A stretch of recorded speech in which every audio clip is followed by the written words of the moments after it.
लिहाजा हमारे सुस्त और काहिल और कमज़ोर होने की एक वजह यह भी है कि हमें ज़रूरत से ज़्यादा मिल रहा है। अम्मन युजीबुल मुज़्तर्रा इज़ा दआ ला इलाहा इल्ला हु। अस्सलातु वस्सलामु अलन नबी व रहमतुल्लाहि व बरकातुहू।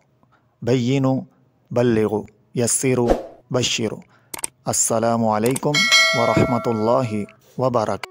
वसाइल बहुत ज़्यादा हैं, मौक़े बहुत ज़्यादा हैं, अपॉर्चुनिटीज़ बहुत ज़्यादा हैं, सलाहियतें कम हो रही हैं, मेहनत ख़त्म हो रही है, एहतमाम नहीं है, तवज्जो नहीं है। क्यों? क्योंकि पता है कि बग़ैर मेहनत किए एक चीज़ मिल रही है, मुझे ये सहूलत घर बैठे मुहैया है, तो फिर मुझे हाथ पैर मारने की क्यों ज़रूरत है? मुझे क्यों लालटेन के अंदर पढ़ने की ज़रूरत है? क्योंकि मेरे लिए बेशुमार सहूलतें मुयस्सर हैं।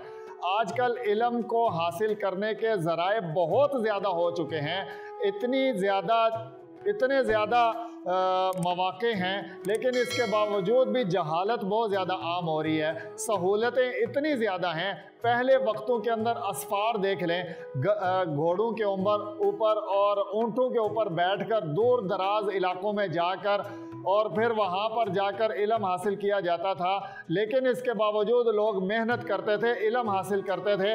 आज इतने ज़्यादा वसाइल और अपॉर्चुनिटीज़ होने के बावजूद भी तालीम का फुक़दान है, जहालत आम है, सुस्ती है, काहिली है। वजह सिर्फ यही है कि जब बिला वजह बहुत ज़्यादा मिलना शुरू हो जाए तो फिर इंसान की सलाहियतें ख़त्म हो जाती हैं, इंसान मेहनत करना ख़त्म कर देता है, इंसान तवज्जो नहीं करता, इंसान एहतमाम नहीं करता। लिहाजा हमारे सुस्त और काहिल और कमज़ोर होने की एक वजह यह भी है कि हमें ज़रूरत से ज़्यादा मिल रहा है।